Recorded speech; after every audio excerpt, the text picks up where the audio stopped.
Operating system क्या होता है कि it is a program that act as a intermediatory between the user of computer and computer hardware.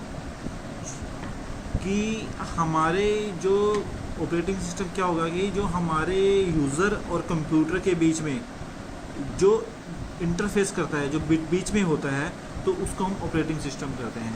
जो हमारे user और हार्डवेयर, जैसे कि हमारा कंप्यूटर हो गया और एक यूज़र हम हो गए, तो इसके बीच में जो कर रहा है उसे हम क्या बोलते हैं? ऑपरेटिंग सिस्टम बोलते हैं। टाइप ऑफ ऑपरेटिंग सिस्टम हमारे पास 7 तरह के ऑपरेटिंग सिस्टम है हमारे पास। Best processing system, multi programming, multitasking, multi processing system, time sharing, real time operating system, distributed operating system. ठीक है जी। हमारा क्या होता है? सबसे पहला होता है हमारे पास batch processing system. Batch processing system क्या होता है कि हमारे पास जो हम पहले यूज़ करते थे, तो हम उसे क्या बोलते हैं? बैच प्रोसेसिंग सिस्टम बोलते हैं। जो हम बहुत पहले कंप्यूटर में यूज़ करते थे, तो हम उसे बैच प्रोसेसिंग सिस्टम बोलते हैं। और आजकल हम क्या यूज़ कर रहे हैं? Multi programming and multitasking operating system. जो आजकल जैसे कि यूज़र अब जैसे हमारे पास बैच प्रोसेसिंग सिस्टम था, उसके अंदर जॉब 1, जॉब 2, जॉब 3 3 हमारे पास बने होते थे। तो उसके अंदर क्या होता था? जॉब 1, जॉब 2, जॉब 3 किसी को इंटरफेस नहीं होता था, कोई किसी से काम नहीं, जो कोई डाटा जिससे मांगता था उसको वो डाटा उसी टाइम देना पड़ता था। वो होता था हमारा बैच प्रोसेसिंग सिस्टम। उसके बाद आगे हमारे पास multi programming, multitasking, distributed operating system, real time. तो इसके अंदर क्या होता है कि जो भी डाटा हम किसी से मांगते हैं वो डाटा वो उसी टाइम दे देता है और वो अपने अंदर परमानेंट स्टोर करता है। तो उसे बोलते हैं multi programming and multitasking operating system. उसके बाद आता है आपका अगला मेमोरी ऑर्गेनाइजेशन। मेमोरी ऑर्गेनाइजेशन क्या होती है कि रैम एंड रोम। रैम क्या होती है? Random access memory.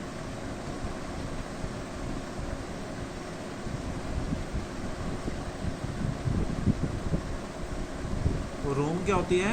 Read only memory. RAM के अंदर हमारे पास एक होता है मेमोरी हाइकल होती है।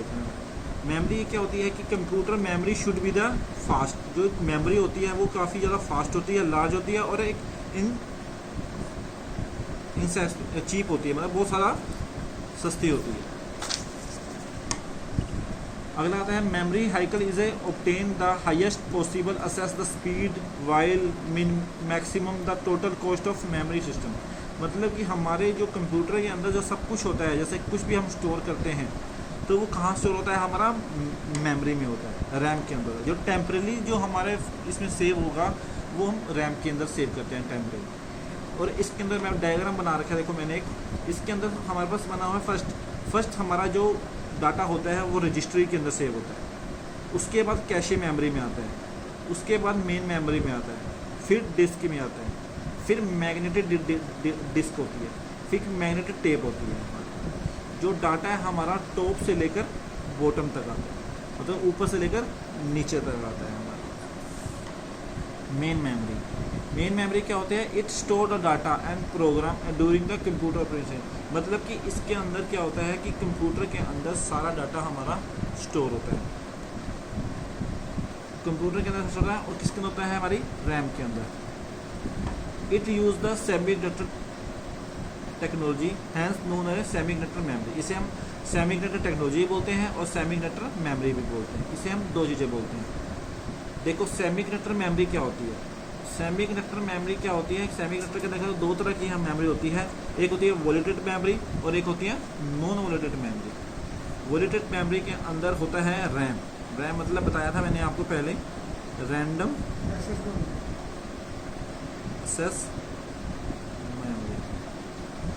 और नॉन वॉलेटेड मेमोरी के अंदर होता है रोम और फ्लैश। देखो अब मैं आपको बताता हूँ रैम। रैम क्या होती है? रैम क्या होती है? मैंने रैंडम एक्सेस मेमोरी की जो हमारा अंदर डाटा टेम्परेली हमारी फाइल कंप्यूटर में जो सेव होता है वो कहाँ किस में होता है? रैम में सेव होता है।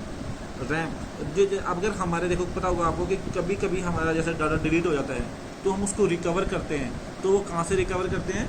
रैम से रिकवर करते हैं। रैम अगर हमने एक बार अपना कंप्यूटर टर्न ऑफ कर दिया, जैसे कि आप कोई भी काम कर रहे हो और आपने क्या करा कि कंप्यूटर को क्या कर दिया, आपने शट डाउन कर दिया, तो क्या होगा कि आपकी रैम से क्या हो जाएगी, क्लियर हो जाएगी। मतलब कि आपके रैम के अंदर जो भी आपकी मेमोरी पड़ी थी, कैशे मेमोरी पड़ी थी, वो क्या हो जाएगी, वो ख़त्म हो जाएगी। हाँ, नॉन वेरिएबल मेमोरी में क्या होता है, रोम और फ्लैश। रोम क्या होती है, एक तरह की हमारी हार्ड डिस्क, जिसे हम बोलते हैं हार्ड डिस्क, जिसमें डाटा हमारा परमानेंट स्टोर होता है कि अगर हम अपने कंप्यूटर को सेव बंद कर देंगे, शट डाउन कर देंगे, रीस्टार्ट करेंगे, कुछ भी करेंगे, चाहे कितनी, वो हमारी हार्ड डिस्क में परमानेंट स्टोर होता है, तो वो रोम के अंदर स्टोर होता है। फ्लैश मेमोरी ये सेम है, रोम की तरह यूज़ होती है।